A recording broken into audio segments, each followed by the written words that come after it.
Tuhan bersamamu dan bersama rohmu. Inilah Injil suci menurut Lukas. Dimuliakanlah Tuhan.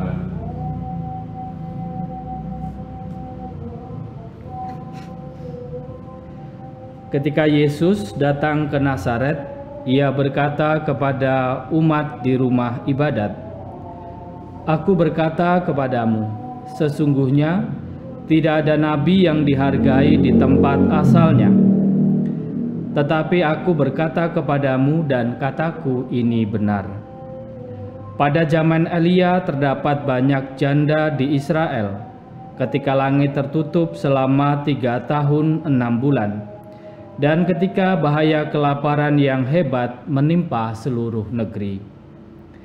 Tetapi Elia diutus bukan kepada salah seorang dari mereka, melainkan kepada seorang janda di Sarfat di tanah Sidon. Dan pada zaman Nabi Elisa banyak orang kusta di Israel, tetapi tidak seorang pun dari mereka yang ditahirkan, selain daripada Naaman orang Syria itu." Mendengar itu sangat marahlah semua orang yang di rumah ibadat. Mereka bingung lalu menghalau Yesus keluar kota dan membawa Dia ke tebing gunung tempat kota itu terletak untuk melemparkan Dia dari tebing itu. Tetapi Yesus berjalan lewat dari tengah-tengah mereka lalu pergi. Demikianlah sabda Tuhan. Terpujilah Kristus.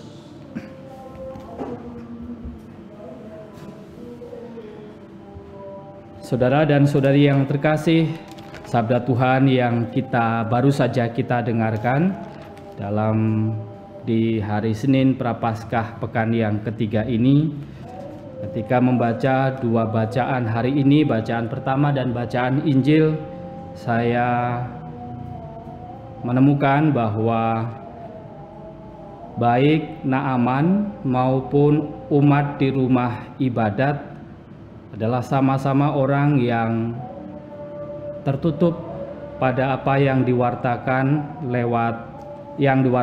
Allah dalam bacaan Injil, apa yang disampaikan Yesus, dan dalam bacaan pertama pada pesan Tuhan lewat Nabi Elisa. Hanya dalam bacaan Injil orang-orang di rumah ibadat tertutup sampai dengan pada akhir bacaan Injil, sementara dalam bacaan pertama Naaman terbuka lewat pesan yang kemudian diingatkan oleh pelayannya.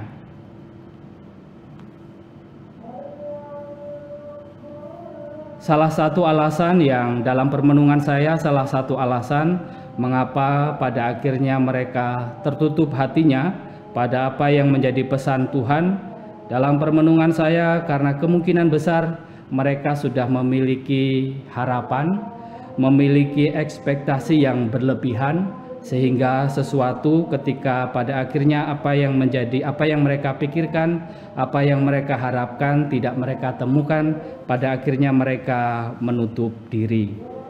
Dan itulah kemungkinan yang juga dialami oleh orang-orang di rumah ibadat.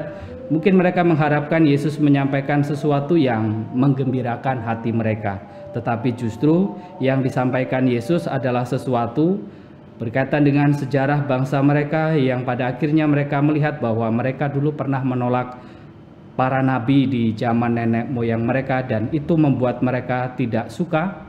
Bahkan karena ketidaksukaan itu mereka menolak Yesus dan pada akhirnya ingin melemparkan Yesus dari tebing. Mereka tertutup pada apa yang menjadi pesan Yesus, pada kehendak Tuhan yang ditawarkan kepada mereka. Sementara dalam bacaan pertama kita melihat bagaimana awalnya Naaman juga merasa demikian, bahwa dengan hadiah yang sudah ia persiapkan, emas, perak, talenta, dan lain sebagainya, kemungkinan Naaman juga memiliki ekspektasi bahwa sesuatunya akan dilakukan dengan hal-hal yang hebat yang dilakukan oleh Elisa. Maka Naaman pada awalnya merasa gusar, kemudian menggerutu. "Aku sangka setidak-tidaknya ia datang keluar dan berdiri memanggil nama Tuhan Allahnya, lalu menggerak-gerakkan tangannya di atas tempat penyakit itu, lalu dia akan sembuh. Nah, itulah yang diharapkan Naaman ketika ia menemui Nabi Elisa. Tetapi ketika Elisa meminta dia supaya menenggelamkan diri di Sungai Yordan selama 7 kali, dia merasa kecewa karena merasa bahwa sungai-sungai di tempat asalnya atau di kampung halamannya, dia menganggap bahwa itu jauh lebih baik dari Sungai Yordan. Tetapi nasihat dari para pegawainya juga membantunya untuk semakin terbuka, di mana pegawainya mengatakan, "Bapak, seandainya Nabi itu menyuruh perkara yang sukar kepadamu, bukankah Bapak akan melakukannya? Apalagi sekarang ia hanya berkata kepadamu, mandilah dan engkau akan menjadi tahir."